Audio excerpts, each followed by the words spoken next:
Istri polisi yang sebut Jokowi bobrok akhirnya jiper. Akun Facebooknya dan suami langsung dihapus. Nah, mana nih video permintaan maafnya? Hahaha, hukum tegas dong Pak Kapolri. Sekarang teman-teman sendiri juga kalau kita bicara keadilan dikritik, diserang rame-rame. Ini anti pluralisme, padahal yang diperjuangkan tuh keadilan. Menurut saya nggak bisa ibu-ibu tuh memanggil misalnya ngumpulin ibu-ibu yang lain, memanggil penceramah semaunya atas nama demokrasi. Sekali lagi di tentara, di polisi nggak bisa seperti itu. Kasus nyinyir yang melibatkan istri anggota TNI Polri di media sosial kerap terjadi dan baru saja viral Dian Aprianti, istri polisi yang menghina Presiden Jokowi lewat akun Facebook pribadinya. Dalam postingannya di media sosial Facebook, Dian Aprianti yang juga anggota Bayangkari ini terang-terangan mendukung aksi mahasiswa melengsarkan Jokowi. Dari penelusuran, beberapa postingan hinaan yang dilakukan Dian Aprianti terhadap Presiden Jokowi itu dihapus dari akun Facebooknya. Wanita itu juga menulis dirinya berasal dari Sambas. Dicantumkan juga bahwa dirinya menikah dengan Obiam Doang yang seorang polisi.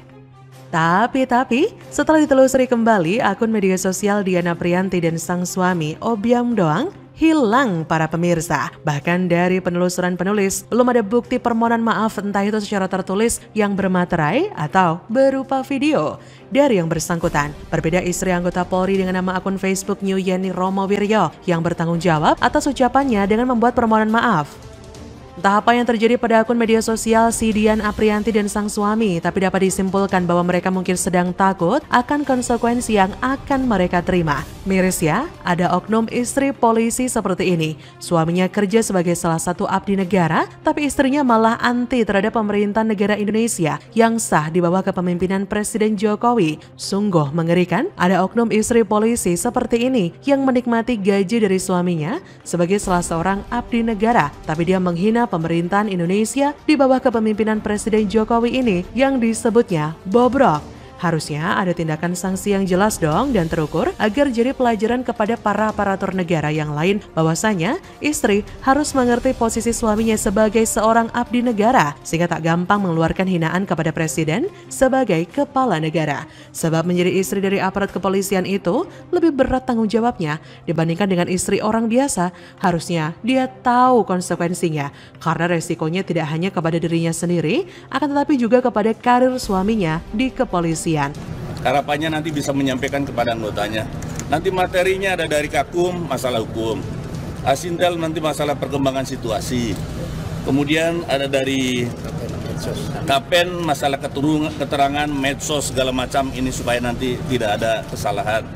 Kemudian satu lagi, ya Kabintal, tentunya tentang pembinaan mental. Juga apa yang boleh dan tidak boleh. Disiplin tentara, yang namanya disiplin di kepolisian itu berbeda dengan masyarakat sipil. Sangat beda sekali. Ini masalah serius yang tak bisa dianggap enteng dan selesai begitu saja Ferguson dengan cuma minta maaf karena telah menghancurkan norma-norma kepatutan yang dianut bangsa ini.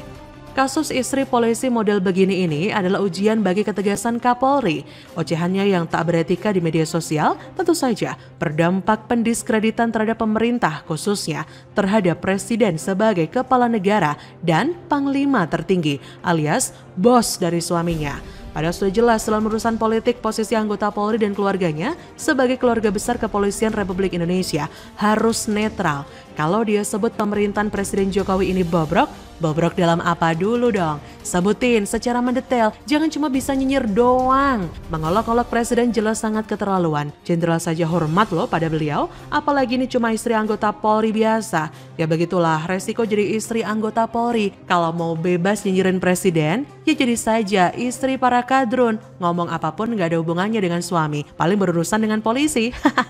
Moral story dari kasus ini bagi siapapun, janganlah memelihara kebencian yang berlebihan, apalagi menyangkut soal politik. Politik itu bersifat dinamis coy, gak ada kawan dan lawan yang abadi, yang ada cuma kepentingan pribadi dan kelompok semata. Sudah tahu zaman now ini zaman yang serba viral, masih aja nekat nyoba-nyoba. Efek dari kebencian yang gak beralasan, karir suamimu jadi taruhan. Apa gak kasihan suamimu? Bagaimana menurut Anda?